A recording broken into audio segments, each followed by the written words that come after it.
iyadoo maalmihii ugu dambeysay ay soo tareysay qayladhaanta ka soo yeedhaysay deegaanka Ballidiiriye Guuleed waqooyi kaga beegan magaalada Burco xarunta gobolka Togdheer kaasoo ay muddo isku horfadhiyeen beelo walaalaha wada deegaankaas ayaa xukuumadda Soomaaliland waxa ay toddobaadkii la soo dhaafay u soo dirtay raxan wasiir hormuudka iyo wasiirka cadaaladda iyo garsoorka Soomaaliland kuwaasoo loo soo diray sidii ay u xalin lahaayeen shaqaaqada dhex martay beelahani walaalaha waxaana saaka si rasmi uga qabsoomay aqalka madaxtooyada gobolka Togdheer kulan albaabadu u xidhan yihiin oo saxaafadu dabadjoog ka ay kulankan ay la yeesheen beelihii dirirtu dhex martay kulankani markii uu soo gabagaboway waxa wartabiyeenada la hadlay wasiirka boosaha iyo isgaarsiinta Soomaaliland Maxamed Jaamac Abgaal isagoo ka warbixiyay inay kulankani ay maanta wada qaateen ay ku soo gabagabeeyeen shaqaaqadii ka ognay deegaankaasi isla mar ahaantaana ay ku dhamaatay jawi nabadgelyo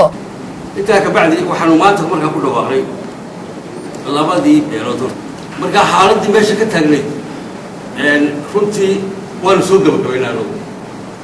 waanu qaybinay baaqay ilaahay mahadi يعني dadkii hawshaasi ka dhaxaysana waa qaateen waana aqbaleen waa xukun dawliya waanu meesha ka soo saarnay waxaanu soo saarnay in ilaa imika meeshaasi ahaato diiriye guuleed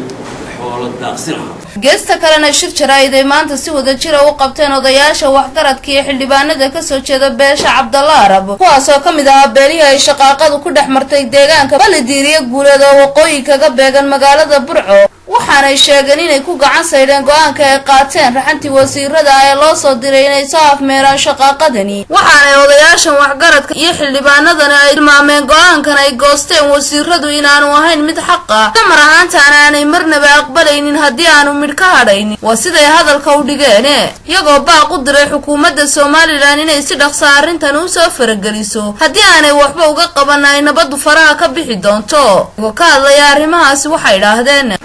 waxaan sheegaynaa arrinta saaka nalagu qaaday ee xukunka xaaraanta nalagu qaaday inaan beesha Cabdalla Arab yeelaynin qaadanayninna wax kastaaba haddii ay dhacaan sababta oo ah 300 sanadood meeshaan deganayna aanan meel looga kicin maanta cadaalad xumada nalagu qaaday ee la yiri ka kaca oo ka qaada dhulka cagaa ilaa heer madaxweyne ilaa heer wasiiro ilaa heer maayir lagu qaaday ilaahayna waa arkaya Soomaaliland waa wada arkaysaa beelaha Soomaaliyeed degan nala degan iyo kuwa meel kasta degan iyo kuwa gobol kasta degan هم مغلين قادن ماينو هدي وحيرين لغا هارين قادن ماينو waxaanu leenahay arinta manana qaadan mayno dubna u qaadan mayno waxaanu leeyahay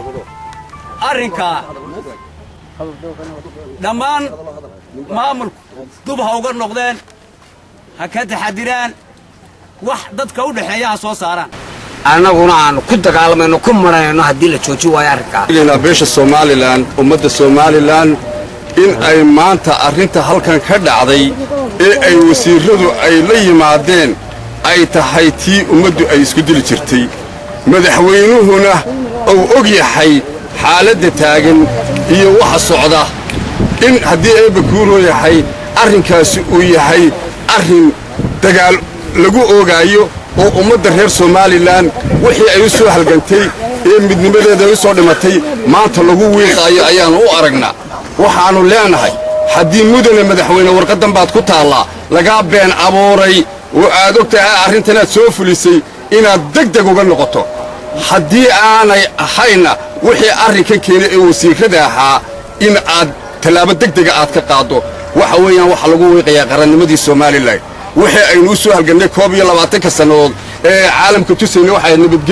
nabadgelyo ku noolahay maanta nabadgelyadii baanu baabiinaynaa meesha waxa weeyaan waa dalkii baa la baabiinayaa iyo dadkii kastaba ha ahaatee shirkan jaraa'id ay maanta si wada jira u qabtaan xildhibaanada odayaashii waxgaradka ka soo jeeda beesha Cabdalla Arab ayaa waxa ay tilmaameen inay ku guuldareysteen raxantii wasiirada ee loo soo diray inay soo afmeeraan shaqaaqadii ka ognayd deegaanka Balli Diiriye Guuleed oo waqooyi kaga beegan magaalada Burco ee xarunta gobolkani Togdheer beeshooduna ay si cad ugu gacan saydhay inay qaataan go'aanka ay soo saareen raxantii wasiirada ee loo soo diray inay soo afjaraan shaqaaqadii ka ognayd deegaankani. Barwaaqo Aadan Maxmed